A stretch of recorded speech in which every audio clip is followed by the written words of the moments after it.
Friends, good morning all of you. ये आज का आपका तीसरा सेशन है। इसके पहले 20 क्वेश्चंस 2 सेशन आपको करा चुके हैं, ठीक है। और जो मैंने क्वेश्चंस पूछा था उस इक्वेशन का सॉल्यूशन क्या होगा, वो ऑप्शन नंबर सी होगा। थर्ड मतलब सी, जिन्होंने ये सी ऑप्शन दिया है उसका बिल्कुल सही है और बहुत लोगों ने किया है, ठीक है। तो आप लोग अच्छा कर रहे हैं, ठीक है। चलिए शुरू करते हैं आज का लेक्चर। और ये क्वेश्चन नंबर 1 है। और हाँ, एक चीज़ चलिए बता देंगे वीडियो के बीच में। 16 के वर्गमूल तथा 4 के वर्ग का गुणनफल ज्ञात कीजिए। मतलब 14 का आपका वर्गमूल क्या होता है, 16 का वर्गमूल क्या होता है। 16 का वर्गमूल 4 होता है और 4 का वर्ग करेंगे यानी स्क्वायर करेंगे तो क्या होता है 16। गुणनफल यानी दोनों को गुना कर देंगे तो मेरा कितना हो जाएगा 64। तो ये आसान क्वेश्चन था और आसान क्वेश्चन से शुरू करते हैं आज। तो आंसर हो जाएगा बी नंबर। क्वेश्चन नंबर 2, ये देखिए, ये आपके दिमाग में क्लिक करना चाहिए। कुछ फार्मूला पे ही है ये क्वेश्चंस। ये कौन से फार्मूला पर है क्वेश्चंस, पहले फार्मूला लिख देते हैं, ठीक है। Sine square theta plus cos square theta is equal to 1। Sine square theta plus cos square theta is equal to 1, ठीक है। तो साइन स्क्वायर थीटा बराबर क्या होगा, वो एक मिनट, ये पेन कभी कभी क्यों नहीं चलता है। साइन स्क्वायर थीटा बराबर 1 माइनस कॉस स्क्वायर थीटा हो जाएगा, ठीक है। और इसी तरह हम यहाँ से कॉस स्क्वायर थीटा क्या हो जाएगा 1 माइनस साइन स्क्वायर थीटा, ठीक है। आप निकाल लीजिएगा। तो यहाँ देखिए 1 माइनस साइन स्क्वायर थीटा के जगह पे लिख सकते हैं कॉस स्क्वायर थीटा, और यहाँ पे नीचे 1 माइनस कॉस स्क्वायर थीटा पे लिख सकते हैं साइन स्क्वायर थीटा, ठीक है। ये है आपका ऐसे। तो कॉस और साइन, कॉस बटे साइन क्या होता है, कॉस थीटा बटे साइन थीटा क्या होता है, कॉट थीटा। क्या होता है, कॉट थीटा। और साइन थीटा बटे कॉस थीटा क्या होता है, ये होता है आपका टेन थीटा। फार्मूला है ये सब, ठीक है, टेन थीटा। तो ये हो जाएगा आपका कॉट थीटा, ये स्क्वायर में है तो कॉट स्क्वायर थीटा, ठीक है। तो एक बाहर आ जाएगा स्क्वायर से, रूट से, तो कॉट स्क्वायर थीटा, मतलब सॉरी कॉट थीटा रूट के बाहर। तो आपका आंसर क्या आ जाएगा, ए नंबर। क्वेश्चन नंबर 3, चक्रवृद्धि ब्याज 8% की वार्षिक दर से निवेश किए गए 37,500 रुपये 1.5 वर्ष में कितने हो जाएंगे। मतलब आपको चक्रवृद्धि ब्याज पे, ठीक है, क्या क्वेश्चंस क्या है कि चक्रवृद्धि ब्याज है, क्या है चक्रवृद्धि ब्याज, क्या समझते हैं पहले ये समझें। चक्रवृद्धि ब्याज का मतलब होता है ब्याज के ऊपर ब्याज। मतलब कि अगर हम आपसे 100 रुपया उधार लिए और आप हमें बोले कि आपको चक्रवृद्धि ब्याज पर हम 100 रुपया दे रहे हैं, मतलब 10% आपका ब्याज है। तो अगर अगले महीने में मेरा 10 रुपया ब्याज हो गया तो 10 रुपया ब्याज हुआ इस 100 का जो ये 10% पे हम जो लिए हैं, इस 100 का 10% हो गया 10। अब जो हमसे ब्याज लेगा दूसरा महीना में 10 रुपया तो लिया, अब यहाँ से जो ब्याज लेना स्टार्ट करेगा वो 100 रुपया हमको दिया था और ये 110 रुपया का ब्याज लेगा। अब आगे जाके इसका 10% यानी 121, इसका 11, अब इसका तीसरा महीना में लेगा। मतलब ब्याज के ऊपर ब्याज, ब्याज के ऊपर ब्याज, इसको बोलते हैं चक्रवृद्धि ब्याज। मतलब चक्र चल रहा है, चक्र की तरह, ठीक है, ब्याज का चक्र। चलिए क्वेश्चंस अब पढ़ते हैं। चक्रवृद्धि ब्याज 8% की वार्षिक दर से निवेश किए गए 37,500 रुपये 1.5 वर्ष, समय दिया हुआ है 1.5 वर्ष, रेट दिया हुआ 8%, मूलधन दिया हुआ है 37,500, कितने हो जाएंगे जबकि ब्याज दर अर्धवार्षिक है। अर्धवार्षिक क्या समझते हैं, वार्षिक तो ठीक है, अर्धवार्षिक होता है एक साल में कितने महीने होते हैं, 12 महीने। इस 12 महीने में जो ब्याज है वो आपसे हम सालाना नहीं लेंगे, आपसे कैसे लेंगे, अर्धवार्षिक लेंगे। मतलब 6 मंथ करके लेंगे। जो आप हमें ब्याज देते थे, मान लीजिए कि हम आपको बोल दिए कि ये 100 रुपया का 10% जो लेंगे ना आपसे, हम कैसे लेंगे, वार्षिक नहीं लेंगे, हम अर्धवार्षिक लेंगे। मतलब 110 रुपया आप हमें छठा महीना में दीजिएगा, फिर ये 110 रुपया का आप जो ब्याज होगा 10 रुपया, वो छठा महीना में 121 रुपया पहुँचा जाइएगा। अगर ये सालाना होता तो हम 110 रुपया देते सालाना में, लेकिन लास्ट होते होते हमको 121 रुपया देना पड़ रहा है। यही होता है अर्धवार्षिक, ठीक है, अर्धवार्षिक। तो अर्धवार्षिक कैसे निकालते हैं, देखें यहाँ पे, जब भी अर्धवार्षिक की बात आए, अर्धवार्षिक संयोजित होती है। जब भी ये क्वेश्चंस आए आप आँख बंद करके क्या करेंगे, समय को 2 गुना कर देंगे। 1.5 वर्ष है तो ये 1.5 गुना 2, 3 वर्ष। आप समझ लीजिए क्वेश्चंस में समय दिया हुआ है 3 वर्ष, और रेट को आधा कर देंगे, ये हो जाएगा आपका 4%। कितना? 4%। अब क्वेश्चंस में क्या है, रेट 4% है और समय 3 वर्ष है और ये आपका मूलधन है। अब इसका चक्रवृद्धि ब्याज आपको निकालना है। देखिए, हम चक्रवृद्धि ब्याज का कोई फॉर्मूला नहीं लगाते हैं क्योंकि वो बहुत लेंदी होता है, बहुत बड़ा होता है। हम कैसे बनाते हैं इस क्वेश्चंस को, सो आप यहाँ आराम से देखेंगे। ठीक है, समय आपका कितना कितना आ गया है, 3 वर्ष, और रेट कितना है, आर कितना है आपका, 4 वर्ष, और टाइम कितना है, 3 वर्ष, 4%, सॉरी। और ये आपका तो 37,500 तो है ही। ठीक है, मूलधन। अब इसमें क्या करना है आपको, पहला साल, दूसरा साल और ये तीसरा साल, इसका चक्रवृद्धि ब्याज निकालना है। ठीक है, तो इस 4% को हम क्या लिख सकते हैं, 1/25। क्यों? क्योंकि 4/100 लिख सकते हैं ना, तो 1/25 आ जाएगा। तो इस 37,500 का 1/25 निकालिए। 37,500 का पहला वर्ष में 37,500 का 1/25 निकालिए, यानी 4% निकालिए। 37,500 का 4%, तो क्या हो जाएगा, 4% अगर निकालने जाते हैं तो क्या होगा, ये हो जाएगा आपका, ये 25 से 25 एक बार में कटेगा, और ये 12 25 25 यानी 1500 आता है। क्या? 1500। तो ये पहला वर्ष में 1500, फिर इसका 1500 लगा, फिर इसका 1500 लगा।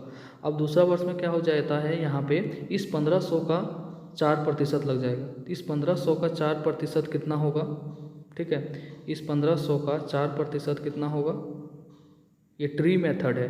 1500 का 4% हो जाएगा 60। ठीक है, और ये 1500 इसके लिए आ गया यहाँ 60, अब इसके लिए ये यहाँ आ गया 60, अब फिर ये दोनों के लिए जो है, इसके लिए यहाँ आया, ये इसके लिए, फिर इसके लिए चक्रवृद्धि ब्याज तो यही है 60। अब इस 60 पे लगेगा आपका 4%, ये 60 का 4%। 60 का 4% कितना हो जाएगा, मतलब 1/25 कितना हो जाएगा, तो 12 पचे के 60 और 25 25, मतलब 2.4 यहाँ आएगा तीसरे में। अब इस तीनों को जोड़ दीजिए तो कितना हो जाएगा, ये 15 15 4500 और 60 60 180 और 82, मतलब 4682.4। 60 दिया 180 हो गया ये, और ये 2.4 182.4 और ये 4500 4642.4। तो क्वेश्चंस क्या है कि जबकि इतना वर्ष हो जाता है तो कितने, जबकि ब्याज का दर इतना संयोजित होता है, चक्रवृद्धि ब्याज कितना है, तो निवेश किए गए इतना। तो क्वेश्चंस क्या पूछ रहे हैं, तो कितने हो जाएंगे, तो 1.5 वर्ष में कितने हो जाएंगे, तो ये इतना हो गया आपका चक्रवृद्धि ब्याज, और ये दोनों को जोड़ दीजिए, ये दोनों को कितना हो जाएगा, ये जोड़ के ये नंबर 42,182.4। ठीक है, देखिए क्वेश्चंस में क्या है, 3 मेथड में आपको पहला वर्ष, दूसरा वर्ष, तीसरा वर्ष, तो ये 3 वर्ष का जब भी आए ना, तो इसका क्या है, ट्री मेथड में ऐसे होता है, ये एक्स सेम रहेगा, फिर ये वाई और जेड। जैसे वहाँ कैसे लिखे थे, यहाँ 1500 था 60 60 60 और ये 2.4। ऐसा क्यों है, देखिए इस ट्री मेथड में पहला साल तो ठीक है, आप सिंपल ब्याज दिए 1500 रुपया, लेकिन दूसरा साल होते होते 1500 तो आप दीजिएगा ही, इस 1500 पे भी आपको परसेंटेज लगेगा। ठीक है ना, यहाँ देखिए इस 1500 पर भी लगेगा ये वाई। अब क्या होगा, ये वाई तो आप दिए ही तीसरा साल में, तो ये तो दीजिएगा ही, अब इस पर आपको देना पड़ेगा, इस पर आपको देना पड़ेगा, फिर आपको इस पर देना पड़ेगा। सब ये होता है चक्रवृद्धि ब्याज। तो इतना नहीं समझ के, अगर आपको कॉन्सेप्ट नहीं समझ में आता है तो आप इतना याद कर लेंगे कि ये ट्री मेथड में पहला साल, दूसरा साल और तीसरा साल के लिए होता है एक्स वाई जेड। अगर कॉन्सेप्ट समझ में आ गया तो अच्छी बात है, और नहीं तो ये ट्री मेथड याद कर लेंगे। इसका परसेंटेज निकाल लेंगे, जो दिया हुआ होगा यहाँ बैठा देंगे, फिर इसका परसेंटेज निकाल लेंगे इस सब का, और ये तीनों जगह बैठा देंगे, और इसका परसेंटेज निकाल के यहाँ बैठा देंगे। ठीक है, क्वेश्चन नंबर 4, हम ट्रेडिशनल मेथड से फार्मूला आपको पता होगा, आप फार्मूला पर बैठा दीजिएगा। आपको आर और टी तो निकाल दिए थे, आर था 4% और टी था 3 वर्ष। अब बैठा के आप 10 बार गुना करते रहिएगा, आंसर आ जाएगा वैसे भी। अधिक कॉट ए इक्वल टू 12/5 है और साइन इतना इतना। अब देखिए इस क्वेश्चन में कुछ नहीं है। कोट बराबर क्या होता है, कोट थीटा बराबर क्या होता है, ये होता है आधार बटे लंब। क्या होता है, आधार बटे लंब। तो आपका आधार बटे लंब कितना दिया हुआ है, 12/5। तो आपको कर्ण निकालना पड़ेगा। कर्ण बराबर क्या होता है, कर्ण बराबर क्या होता है, आधार बटे लंब का स्क्वायर। यहाँ b हो जाएगा, ठीक है। तो ये हो जाएगा 144 और 25 कितना हो जाएगा, 169। 169 का कितना हो जाएगा, 13। तो आपका क्या हो गया, कर्ण कितना आ गया, h 13। इसी तरह यहाँ साइन का क्या होता है, साइन का बैठा दीजिए। साइन का होता है लंब बटे कर्ण। साइन का क्या होता है, लंब बटे कर्ण। तो लंब था आपका 5 और कर्ण हो गया 13। इसी तरह कॉस का आधार बटे कर्ण, तो आधार हो गया आपका 12 और ये हो गया 13। इसी तरह आपका क्या हो जाएगा, गुने कौशिक, ये क्या होता है, साइन का उल्टा। कौशिक जो होता है वो साइन का उल्टा, तो ये हो जाएगा 13/5, ठीक है। यहाँ देखिए ये दोनों जुड़ जाएगा 17/13 क्योंकि नीचे सेम है, और ये हो जाएगा 13/5, ये कट गया 17/5। आपका आंसर आ जाएगा बी नंबर। आई होप ये सब इजी इजी क्वेश्चंस आपको पता होगा, ठीक है। Question number 5। हाँ, और एक चीज़ आप देखिए, आप लोगों के लिए हमने इसके डिस्क्रिप्शन बॉक्स के नीचे आपका डे टू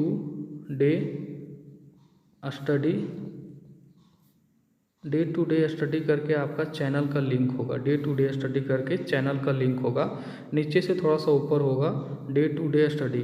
उसमें सीजीएल प्रीवियस ईयर क्वेश्चंस का 20 क्वेश्चंस रीजनिंग का हम डाल दिए हैं, ठीक है। आपको 9:30 बजे लाइव आके देख सकते हैं। उस पर 9:30 बजे प्रीमियम होगा उसका। आप 9:30 बजे मॉर्निंग में आपको मिल जाएगा। 20 क्वेश्चंस है और वो इतने सीजीएल का इतने बेहतरीन क्वेश्चंस है झारखंड में पूछे हुए ग्रेजुएट लेवल एग्जाम का, कि आपको हर एक दिन आपको एक सेट कराएंगे 35-40 दिन तक, ठीक है। आपको 900 क्वेश्चंस वहाँ से कवर हो जाएगा। और आप सोच रहे हैं आपको सीजीएल का जो भी क्वेश्चंस आया हुआ है दरोगा का, आपको सारे क्वेश्चंस प्रैक्टिस करके जाने पड़ेंगे, क्योंकि उसमें अच्छे अच्छे क्वेश्चंस हैं और टाइम टेकिंग क्वेश्चंस है, आपको प्रैक्टिस करना होगा। तो आपका सीजीएल प्रीवियस ईयर क्वेश्चंस आपको 20 का क्वेश्चन सेट है, आपको करवा दिए हैं वहाँ पे, ठीक है। आप 9:30 बजे जैसे ही इस वीडियो का ख़त्म होगा, आपको 9:30 बजे वहाँ पे स्टार्ट हो जाएगा। प्लीज़ आप लोग कम से कम जो नीचे डिस्क्रिप्शन बॉक्स में लिंक है, नीचे से थोड़ा सा ऊपर होगा डे टू डे स्टडी का, वहाँ पे क्लिक करेंगे और प्लीज़ चैनल को सब्सक्राइब कर लीजिए। और आपको डेली इसके बाद रीजनिंग के बाद कुछ दिन में हम वहाँ पे कंप्यूटर का जो 20 क्वेश्चंस है वो डेली एक 20-20 क्वेश्चंस का सेट करवा देंगे आपको, ठीक है। अच्छे अच्छे बुक से क्वेश्चंस लेंगे, परीक्षा मंथन हो गया, लुसेंट हो गया, ठीक है, फिर सामान्य परिचय हो गया कंप्यूटर का, इस सब का सारा हम बेहतरीन क्वेश्चंस करवा देंगे, आपको कंप्यूटर नहीं छूटेगा। अभी रीजनिंग का 45 दिन तक वहाँ करवाएंगे, 45 दिन तक डेली 20 क्वेश्चंस रहेगा, ठीक है। तो आप जाके देखें। अगर आपको नहीं अच्छा लगेगा तो आप नहीं सब्सक्राइब करिएगा, ठीक है। लेकिन अगर अच्छा लगेगा तो प्लीज़ आप कमेंट करिएगा, सब्सक्राइब करिएगा और कुछ अच्छा फीडबैक दीजिएगा। इससे होता है कि आगे मन करता है, ठीक है, पढ़ाने को। तो चलिए क्वेश्चन है आपका ये नंबर। एक आदमी 25% की हानि पर मेज को 4200 रुपया में बेचता है। देखिए क्वेश्चंस बनाने का बहुत तरीका है। इसको हम सबसे पहले एक क्या बोलते हैं, रेशियो मेथड से बता देते हैं, फिर इसको फार्मूला मेथड से बता देंगे। जो आपको सूट करेगा इस क्वेश्चंस में आप उससे बनाइएगा। 25% हानि का क्या मतलब होता है, देखिए 25% का मतलब होता है 25/100। इसको अगर काटेंगे तो 1/4। हानि का मतलब हो गया कि 4 से 1 घट गया, ये 4 से 3 हो गया। क्या हो गया, 4 से 3 हो गया। अब बोला जा रहा है मतलब ये CP था, ये SP था, ठीक है। आप अगर 400 मारिएगा तो ये 300, ये 4 थे तो 3 है, ठीक है। CP 4 है और SP 3 है। बोलता है 25% की हानि पर एक मेज को बेचने पे हानि पर एक मेज को 4200 रुपये में बेचता है। तो ये SP दिया हुआ है, बेचता है मतलब क्या, सेलिंग प्राइस, विक्रय मूल्य SP है। तो ये SP कितना दिया हुआ है, कितना दिया हुआ है SP 4200 रुपया, ठीक है। तो इस 4200 में आपको क्या करना है, देखिए 4200 दिया हुआ है, यानी एक के क्या बराबर हो गया, 1400, ठीक है। तो आपको क्या पूछ रहा है कि 25% लाभ कमाने के लिए कितने मूल्य में बेचना होगा। 25% लाभ मतलब क्या होगा, 4 से 5 हो जाएगा। तो 4 से 5 हो जाएगा, यानी 1 का हम निकाल चुके हैं 1400, तो 5 का कितना हो जाएगा, 1400 से गुना कर दीजिए 7000। आपका आंसर क्या हो जाएगा, 7000, सी नंबर। बस इतना ही इसमें था। लेकिन अगर ये समझ में नहीं आता आपको तो लीजिए फार्मूला मेथड आपके लिए है। फार्मूला याद रखेंगे, इसमें क्या होता है, SP is equal to CP into 100 plus profit upon 100। ये प्रॉफिट के केस में अगर हानि हो रहा है, प्रॉफिट परसेंट है ये, ठीक है। अगर हानि हो रहा है तो SP is equal to pen का दिक्कत हो रहा है यार, चल नहीं रहा। SP is equal to, sorry क्यों नहीं चल रहा, SP इज इक्वल टू क्या हो जाएगा, CP into 100 minus loss percent upon 100। ये लॉस के केस में अगर लॉस हो रहा है तो आपको ये माइनस में आएगा लॉस, प्रॉफिट हो रहा है तो प्लस में आएगा प्रॉफिट। तो ये फार्मूला नोट करिए, इस फार्मूला पर बैठा देंगे, देखिए अभी आंसर आ जाएगा। क्वेश्चंस क्या है, SP देखिए क्या है, यहाँ 42 रुपये में बेचता है, ठीक है। तो ये CP है यहाँ और ये 100 है, ये लॉस हो रहा है तो माइनस लॉस परसेंट वाला फार्मूला लिख दिए बटे 100। अब यहाँ SP कितना आ गया, 4200, CP निकाल लेते हैं यहाँ से 100 माइनस लॉस कितना हो रहा है 25%, 25 हो गया मतलब परसेंट में, बटे 100। देखिए 4200 और इधर से इधर गुना हो जाएगा 100 और ये नीचे आ जाएगा 75, ठीक है, और इंटू CP। तो ये देखिए इसको 25 चौका 100, 25 तिया 75 और ये 1400 यानी CP आ गया 14 चौके 56 यानी 5600। CP कितना आ गया 5600 आ गया। अब CP 5600 है, प्रॉफिट आपका 25% है, तो आप नहीं निकाल सकते हैं, फार्मूला पर अगर लगा दीजिएगा SP इक्वल टू CP फिर से 100। अब आ गया आपका प्रॉफिट वाला केस बटे 100। तो आपका SP कितना है 5600, मतलब क्या निकालना है आपका, कितने मूल्य में बेचता है, CP यहाँ दिया हुआ है, ठीक है, सॉरी। अब हम यहाँ हमें यही निकालना है, ठीक है, यही निकालना है, ठीक है। इसको हटाते हैं तो हमारा क्या हो जाएगा, CP है 5600 और गुने 25% 125 बटे 100, 2 जीरो कट जाएगा, ये दोनों को गुना करिएगा 7000 आपका आएगा, ठीक है। तो आपका आंसर हो जाएगा C नंबर। तो आपको जिस मेथड से मन करता है वैसे वही मेथड अच्छा है जो पहले बताएं, इसमें कैलकुलेशन ज़्यादा है। दो स्थान A और B के बीच में 300 किलोमीटर की दूरी है, ठीक है। दो स्थान है A और B के बीच में 300 किलोमीटर की दूरी है। दो स्कूटर यात्री A और B से एक साथ एक दूसरे की ओर बढ़ते हैं। तो इधर से इधर बढ़ रहा है ये और इधर से ये बढ़ रहा है एक दूसरे की ओर, मतलब एक इधर से आ रहा है एक दूसरे से आ रहा है उधर से, मतलब उल्टा एक दूसरे की ओर, मतलब यही ना होता है, इधर तब ना मिलेंगे जाके। और 2.5 घंटे के बाद उनके बीच की दूरी 25 किलोमीटर रह जाती है, मतलब वो 2.5 घंटे में कितना दूरी कवर करता है, 25 किलोमीटर रह जाती है, तो मतलब 275 कर लिया। 2.5 घंटे में वो 275 तो कर लिया ना, क्योंकि 25 रहता है 300 था, तो बोला जा रहा है रह जाती है। तो एक स्कूटर की चाल दूसरे स्कूटर से 60 किलोमीटर अधिक है, तो प्रत्येक स्कूटर की चाल कितना होगा। अब देखें कैसे निकालेंगे। यहाँ आपको पता है डिस्टेंस इज इक्वल टू क्या होता है, स्पीड इनटू टाइम, ये फार्मूला आपको पता है, distance is equal to speed into time. यहाँ देखें डिस्टेंस आपका कितना हो गया 275, क्यों होगा 275, क्योंकि वो यहाँ लिख देते हैं, चलिए फिर से इसको करते हैं, जगह कम पड़ गया। Distance is equal to speed into time, 25 रह जाता है यानी 275 कवर कर लिया। स्पीड हमें नहीं पता, टाइम कितना लिया 2.5 घंटा, तो यहाँ क्या करते हैं स्पीड इज इक्वल टू 275 बटे 2.5, इसको इधर कर देंगे। ये देखें 25 रकम 25, 25 रकम 25, यहाँ 2 आ जाएगा और ये 25 रकम 25 110 बार में कट जाएगा, ठीक है। यानी मेरा जो स्पीड आया वो कितना आ गया 110। आपको पता है कि A और B यहाँ था और एक इधर से आ रहा था और एक इधर से आ रहा था। जब दोनों उल्टा दिशा में से एक तरफ से आता है और दूसरे तरफ से आता है, जब दोनों की दिशा उल्टा होती है तो जो स्पीड होता है वो क्या होता है, दोनों का जुट जाता है। यानी A और B का जोड़ के स्पीड कितना है 110, ठीक है। तो यहाँ ऑप्शन में देखिएगा आपका केवल ए नंबर जो है वो इसमें बैठ रहा है, आपका आंसर ए होगा। लेकिन चलिए आपके दिल के तसल्ली के लिए क्या बोलता है कि एक स्कूटर की चाल दूसरे स्कूटर की चाल 10 किलोमीटर से अधिक है। मान लीजिए एक x है तो दूसरा x प्लस 10 होगा, और ये दोनों का जोड़ के तो हमारा 110 होगा। क्यों होगा 110? क्योंकि ये एक इधर से आ रहा था, एक इधर से आ रहा था, यहाँ देख रहे हैं एक दूसरे की ओर बढ़ते हैं। तो एक दूसरे की ओर बढ़ते हैं तो दोनों का स्पीड जुड़ जाएगा, तो दोनों का स्पीड जोड़ के जो निकालें अभी वो 110 स्पीड है दोनों का।